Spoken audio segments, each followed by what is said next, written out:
दोस्तों, भारतीय सेना दुनिया के सबसे तेजी से बढ़ने वाली सेना है। हमारी सेना क्षेत्रीय बल से विकसित हुई है, जिसमें सामरिक क्षमताओं के साथ वैश्विक पहुंच के साथ बढ़ती सामरिक शक्ति है। यानी कि भारत की सेना अब क्षेत्रीय बल से बढ़ के ग्लोबल पावर की ओर बढ़ती जा रही है। लेकिन पिछले कुछ सालों से चीन की तरफ से बॉर्डर एरिया में जैसे कि अरुणाचल, सिक्किम और लद्दाख में बहुत बार भारतीय सीमा के अंदर घुस के चीनी सेनाओं ने अपने अस्थायी कैंप बना के बैठ गए थे और तब से दोनों देशों के बीच युद्ध होने की आशंका और ज्यादा बढ़ गई है। तो इस वीडियो में आज हम जानेंगे भारत के 10 ऐसे हथियारों के बारे में जिसकी वजह से कोई भी देश भारत से युद्ध करने के लिए डरता है, और ऐसे ही हथियारों की वजह से चीन भी भारत से आज के समय में युद्ध करने के लिए ताकत जुटा नहीं पाया है। वीडियो को शुरू करने से पहले मेरी आप लोग से एक रिक्वेस्ट है, अगर अभी तक आप लोगों ने मेरे चैनल को सब्सक्राइब नहीं किया है तो जल्दी से सब्सक्राइब कर लीजिए, ताकि मुझे और मोटिवेशन मिल सके और अच्छी कंटेंट को लेकर आपके सामने प्रेजेंट करने के लिए। तो चलिए दोस्तों, वीडियो को शुरू कर लेते हैं। भारत के 10 सबसे खतरनाक हथियारों के लिस्ट में नंबर 10 में है पिनाका MLRS। पिनाका भारत के BM-21 great multiple rocket launcher को बदलने की एक पहल थी। पिनाका भारतीय सेना में 1998 में एक 40 किलोमीटर रेंज वाली डिफेंस सिस्टम के रूप में प्रवेश किया था, लेकिन हाल ही में पिनाका सिस्टम के अपग्रेडेड वर्जन को भारतीय सेना में शामिल किया गया है, जिसमें इसकी रेंज को 40 किलोमीटर से बढ़ाकर 65 किलोमीटर किया गया है। ये एक उच्च नेटवर्क वाली रॉकेट लॉन्चर है जो वेपन लोकेटिंग राडार, मानव रहित एरियल व्हीकल और लंबी दूरी की IR और ऑप्टिकल दृष्टि प्रणाली के साथ काम करती है, जो युद्ध में अपनी सटीकता को और बढ़ाते हैं। DRDO ने इजराइल मिलिट्री इंडस्ट्रीज के साथ मिलकर पिनाका पर GPS मार्गदर्शन प्रणाली को लगाया है। इसके वजह से पिनाका के मिसाइलों से दुश्मनों का बच निकलना नामुमकिन है। दोस्तों, पिनाका ने 1999 के कारगिल वार में ठंडे और अधिक ऊंचाई वाली क्षेत्र में अपनी काबिलियत साबित किया है, और आप इसे और अधिक लेथल बनाने के लिए इसकी रेंज को 120 किलोमीटर तक बढ़ाने के लिए लगातार काम चल रहा है। आप खुद इमेजिन कर सकते हैं, अगर एक पिनाका लॉन्चर से 12 रॉकेट फायर किया जा सकता है और एक पिनाका बैटरी से 72 रॉकेट दाग सकते हैं, तो ऐसे 100 पिनाका बैटरी से एक साथ में अगर रॉकेट फायर किया जाए तो क्या भयानक नजारा हो सकता है। और इस लिस्ट में नंबर 9 में है PAD और AAD ballistic missile defence system. Bharat के पास एयर डिफेंस सिस्टम के तहत दुश्मन पर हमला करने और दुश्मन के हमले से बचाव करने के लिए 2 मिसाइल डिफेंस प्रणाली है। पहली है बैलिस्टिक मिसाइल डिफेंस और दूसरी है cruise missile defence. Ballistic missile defence system में 2 इंटरसेप्टर मिसाइल डिफेंस सिस्टम है। पहली है पृथ्वी एयर डिफेंस सिस्टम यानी कि PAD और दूसरी है एडवांस एयर डिफेंस सिस्टम यानी कि AAD। PAD अधिक ऊंचाई के बैलिस्टिक मिसाइल्स को इंटरसेप्ट करने के लिए बनाया गया है, जबकि AAD कम ऊंचाई के बैलिस्टिक मिसाइल्स को इंटरसेप्ट करने के लिए बनाया गया है। दोस्तों, 2 स्तर के एयर डिफेंस सिस्टम को रखने का फायदा यह है कि हम 5000 किलोमीटर दूरी की मिसाइल्स को भी इंटरसेप्ट कर सकते हैं। अब बात करते हैं क्रूज मिसाइल डिफेंस सिस्टम की। ये मिसाइल डिफेंस सिस्टम कम ऊंचाई पर उड़ रही किसी भी मिसाइल, ड्रोन, फाइटर प्लेन को निशाना बना सकते हैं। भारत ने AAD मिसाइल डिफेंस सिस्टम के तहत इंटरसेप्टिंग क्रूज मिसाइल सिस्टम भी बनाया है, जो परमाणु हथियार लेके आ रही मिसाइल्स को भी गिरा सकते हैं। नंबर 8 नामिका नाग मिसाइल। दोस्तों, मिसाइल वाहक नामिका रूस के BMP-2 पर आधारित है, जो पानी और जमीन दोनों जगहों से हमला करने में माहिर है। एंटी टैंक मिसाइल नाग का विकास DRDO द्वारा किया गया है। ये दिन और रात में भी दुश्मन के टैंक को और आर्मोर व्हीकल को निशाना बनाने में सक्षम है। ये मिसाइल फायर एंड फॉरगेट तरीकों में काम करता है। मौजूदा समय में इसने दुनिया के मोस्ट एडवांस टैंकों के खिलाफ अपनी मारक क्षमता साबित किया है। Number 7 P-81 Neptune. P-81 Poseidon United States of America के नेवी के लिए बनाया गया एक सैन्य विमान है। इस विमान को बोइंग डिफेंस और स्पेस एंड सिक्योरिटी द्वारा विकसित किया गया है, जिसे 800 ERX के नाम से भी जाना जाता है। P-81 anti submarine warfare, anti surface warfare और इलेक्ट्रॉनिक इंटेलिजेंस सर्विलेंस की भूमिका निभाती है, और ये विमान घातक मिसाइलों से भी लैस है। इसमें torpedo, depth slam air missile, harpoon anti ship missile और अन्य घातक हथियार शामिल है। P-81 पोसेडन इतनी एडवांस है कि उसमें कोई भी सबमरीन समुद्र के नीचे छुप नहीं सकता, और जैसे ही उनके रडार में सबमरीन दिख जाता है, ये विमान खुद भी अपने पास लगे हुए टॉर्पीडो के साथ उस सबमरीन को खत्म कर सकते हैं, या फिर इंफॉर्मेशन शेयरिंग करके दूसरे शिप से भी हमला करवा सकता है। हाल ही में भारत ने से और P-81 पोसेडन विमान को ऑर्डर किया है। Number 6 T-90 Bhishma tank. T-90 Bhishma tank दुनिया के सबसे अचूक निशाना लगाने वाले टैंक है। इसको भारत में भीष्म का नाम दिया गया है।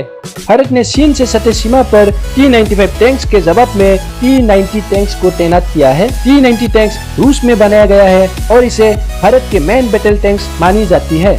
ये एक थर्ड जनरेशन का टैंक है। इसमें लगा V84MS multi fuel engine 1000 horse power की जबरदस्त ताकत प्रदान करता है, जो एक बार में 550 किलोमीटर की दूरी तय करने में सक्षम है। T-90 भीष्म टैंक 60 सेकंड में 8 गोले फायर कर सकते हैं। इस टैंक में अचूक 125 mm की मेन गन है, जो इसे 6 किलोमीटर तक की दूरी तक मिसाइल लॉन्च करने में मदद करता है। इसका वजन 48 टन है। ये टैंक दिन और रात दोनों में भी बिना किसी दिक्कत से युद्ध लड़ सकता है। T-90 भीष्म टैंक में मिसाइल हमले से रक्षा करने के लिए उसमें कवच भी लगा हुआ है। T-90 टैंक से एंटी टैंक गाइडेड मिसाइल भी दागी जा सकती है और T-90 टैंक मैदानी इलाका, रेगिस्तान, दलदली जमीन और पानी में भी काम कर सकता है। इस समय टोटल भारत के पास 6464 टैंक्स है, उसमें से 807 T-90 भीष्म टैंक है। नंबर 5 INS विक्रमादित्य और Kolkata class destroyer.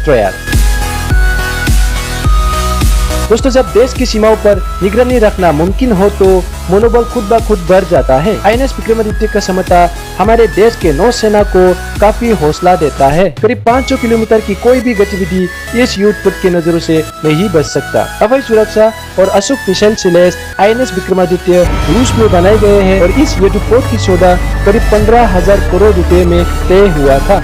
INS Vikramaditya में 1600 से 1800 सेना हमेशा तैनात रह सकते हैं। समुद्र में INS विक्रमादित्य करीब 54 किलोमीटर पर आवर की स्पीड से चल सकती है और इसमें 24 MiG-29 और 10 हेलीकॉप्टर तैनात किया जा सकता है। मॉडर्न कम्युनिकेशन सिस्टम के साथ लैस MiG-29 के साथ मिलकर एक पावरफुल दमदार किला के समान है। और अब बात करते हैं INS कोलकाता डेस्ट्रॉयर के बारे में। INS कोलकाता डेस्ट्रॉयर भारत में अब तक तैयार किया गया डेस्ट्रॉयर में से सबसे ज्यादा ताकतवर है। इस शानदार डेस्ट्रॉयर की लंबाई 167 मीटर है और चौड़ाई तकरीबन 18 मीटर है। इसकी कुल भार उठाने की क्षमता 7400 टन है। इस डेस्ट्रॉयर में संयुक्त गैस प्रणाली लगी हुई है, जिसमें 4 शक्तिशाली रिवर्सिबल गैस टरबाइन लगा हुआ है, जो इसे 30 नॉट से भी अधिक गति हासिल करने में मदद करता है। इस डेस्ट्रॉयर में AESR radar, D band star radar, L band star surveillance radar और नागिर एरो सोनार लगा हुआ है, जिससे इस डेस्ट्रॉयर के आंखों से किसी भी दुश्मन का बचकर निकलना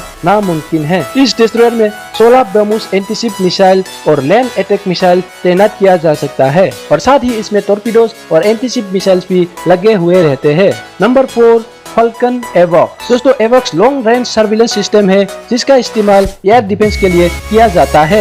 लगभग 370 किलोमीटर एरिया में किसी भी गतिविधि को पकड़ सकते हैं। फाल्कन एवॉक्स काफी नीचे उड़ रहे विमानों को भी पकड़ सकते हैं और किसी भी मौसम में काम करने में सक्षम है। इसमें लगा हुआ कंप्यूटर टेक्नोलॉजी दुश्मनों की कार्रवाई और उनके गतिविधियों को रिकॉर्ड करता है और इसे दुश्मन पकड़ नहीं सकता है। एवॉक्स न केवल हवाई खतरे के बारे में इन्फॉर्म करता है, बल्कि जवाबी हमले में भी सक्षम है। बालाकोट एयर स्ट्राइक के समय पाकिस्तान के आतंकी ठिकानों पर बम बरसाने वाले मिराज फाइटर जेट की सुरक्षा एवॉक्स ने ही की थी। इतना ही नहीं, अगर भारत के पास इजरायली फाल्कन एवॉक्स नहीं होता तो 27 फरवरी को पाकिस्तान के द्वारा भारत में हवाई हमले की कोशिश पर भारत की जो प्रतिक्रिया है वो कमजोर हो सकती थी। इसने पाकिस्तानी विमानों की उड़ान भरते ही भारतीय एयरफोर्स को वार्निंग दे दिया था। बता दें कि भारत के पास अभी रूसी F-50 प्लेटफॉर्म पर लगाए गए 2 इजरायली फाल्कन रडार और एम्ब्रेयर विमानों पर लगाए गए 2 डीआरडीओ द्वारा विकसित रडार मौजूद है, तो बिल्कुल एवॉक्स की तरह ही काम करता है। Number 3 INS Arihant. INS Arihant एक indigenously developed nuclear capable maritime patrolling submarine है। इसको बनाया गया है शिप बिल्डिंग सेंटर विशाखापट्टनम में। इसकी लंबाई 111 मीटर है और इसकी वजन 6000 टन है। इसकी रेंज अनलिमिटेड है, यानी कि जब तक क्रू के लिए इसमें फूड अवेलेबल होगा तब तक ये पानी के नीचे रह सकते हैं। INS अरिहंत के इंडियन नेवी में शामिल होते ही भारत का जो प्रभुत्व है वो इंडियन ओशन के साथ साथ इंडियन सब कॉन्टिनेंट में भी बहुत ज्यादा बढ़ गया है। INS अरिहंत में SAR K4 nuclear ballistic missiles है जिसकी रेंज 3500 किलोमीटर तक होती है। INS अरिहंत 750 किलोमीटर रेंज वाली पारा K15 मिसाइल्स को भी कैरी कर सकते हैं। INS अरिहंत के फंक्शनल होते ही भारत जमीन, हवा और पानी के नीचे से न्यूक्लियर अटैक करने की क्षमता रखने वाला देश बन गया है, जो कि एक बहुत बड़ी अचीवमेंट है। INS अरिहंत समुद्र के नीचे से कहीं से भी न्यूक्लियर अटैक करने के बाद लंबे समय तक अनडिटेक्टेड यानी कि छुपे रह सकते हैं। आप बात करते हैं नंबर 2 सुखोई Su-30 MKI। उसमें निर्मित सुखोई Su-30 MKI विमान इस वक्त राफेल के बाद भारतीय वायुसेना के सबसे खतरनाक विमान है। ये उड़ान के दौरान ही फ्यूल भर सकते हैं। इस फाइटर प्लेन में 12 टन तक की युद्धक सामान लोड की जा सकती है। साथ ही इस विमान में डबल इंजन लगा हुआ है तो इमरजेंसी की सिचुएशन में पायलट को मदद करता है। Su-30 MKI एक बार में 3000 किलोमीटर तक की उड़ान भर सकता है। रूस में निर्मित Su-30 MKI विमानों को दुनिया के सबसे खतरनाक विमानों में से एक माना जाता है। मौजूदा समय में भारत के पास 200 से भी अधिक सुखोई Su-30 MKI विमान मौजूद है। अधिक रेंज और मिसाइल ले जाने के मामले में इसे अमेरिका के F-35 से भी बेहतर माना जाता है। इसमें सैटेलाइट नेविगेशन सिस्टम लगा हुआ है जिससे इस विमान को किसी भी मौसम या फिर दिन और रात को काम करने के लिए सक्षम बनाता है। और अगर मिसाइल की बात करें तो इस विमान में हाल ही में ब्रह्मोस मिसाइल को भी इंटीग्रेट किया जा चुका है, जिसने Su-30 MKI को किसी भी ग्राउंड टारगेट को 300 किलोमीटर दूरी से भी डिस्ट्रॉय करने की काबिलियत प्रदान कर दिया है। और इसमें 12 हार्ड पॉइंट है जिसमें आप 6 guided air to air missile के साथ 6 एयर टू सरफेस मिसाइल को लगा सकते हैं। इसके अलावा भी आप इसमें 8500 किलोग्राम का क्लस्टर बम भी लगा सकते हैं या फिर 80 अनगाइडेड रॉकेट्स भी इंटीग्रेट किया जा सकता है। Su-30 MKI को भारतीय वायुसेना के बैकबोन मानी जाती है। और आप बात करते हैं number 1 Dassault Rafale। Dassault Rafale France द्वारा निर्मित एक canard delta wing multi role fighter aircraft है जिसे Dassault एविएशन ने डिजाइन और निर्माण किया है। राफेल एक 2 इंजन वाली फाइटर एयरक्राफ्ट है जिसकी top speed 2130 kilometre per hour है और इसकी रेंज 3700 किलोमीटर है। ये विमान 1 मिनट में 7000 फुट तक की ऊंचाई तक जा सकता है। राफेल हवा से जमीन में मार करने वाली स्कैल्प मिसाइल से लैस है। हैमर मिसाइलों से लैस राफेल भारत को मिल रही है जो 70 किलोमीटर रेंज के किसी भी बंकर को तबाह कर सकती है। साथ ही राफेल सबसे घातक beyond visual range air to air mutual missile से लैस है जो कि हाईली मैनेवरेबल टारगेट जैसे फाइटर जेट और सबसे छोटा टारगेट जैसे यूएवी और क्रूज मिसाइल्स को भी 100 किलोमीटर की दूरी से ही ध्वस्त कर सकता है। राफेल की डिजाइन और टेक्नोलॉजी इतनी एडवांस है कि यह विमान दुश्मन के रडार में भी नजर नहीं आता है। राफेल से एयर टू एयर हो या फिर एयर टू ग्राउंड दोनों जगहों में ये फाइटर बखूबी से निशाना लगा सकते हैं। खास तौर पर राफेल की जो मारक क्षमता है वो इतनी ज्यादा है कि किसी टारगेट के पास जाए बिना ही वो दूर से ही उसे तबाह कर सकते हैं। राफेल से आप हल्के न्यूक्लियर मिसाइल्स को भी दाग सकते हैं और इसमें एक एडवांस इलेक्ट्रॉनिक वॉरफेयर सिस्टम लगे हुए हैं जिससे आप किसी भी फाइटर जेट्स को या फिर मिसाइल्स को लोकेट कर सकते हैं। इसमें एक 130 mm की गन भी लगा हुआ है जिससे आप एक बार में 125 राउंड फायर कर सकते हैं। और इसके साथ ही राफेल के पास एक एडवांस जैमर भी लगा हुआ है जिससे कई बार युद्ध अभ्यास के दौरान F-35 को भी जैम कर दिया था। ये विमान अभी तक भारत में 18 की संख्या में डिलीवर किया जा चुका है पर अभी और 18 राफेल विमान डिलीवर करना बाकी है। दोस्तों वैसे तो भारत के पास बहुत से खतरनाक हथियार है जिसके दम पर किसी भी देश को भारत धूल छटा सकते हैं और उन हथियारों में से खास हथियार को हमने इस लिस्ट में शामिल किया है। दोस्तों आपका भारत के इन खतरनाक हथियारों पर क्या राय है कमेंट करके जरूर बताइएगा। तो इस वीडियो में इतना ही। अगले वीडियो में और ज्यादा इंटरेस्टिंग टॉपिक के साथ आने के बाद से आज के लिए इतना ही। जय हिंद।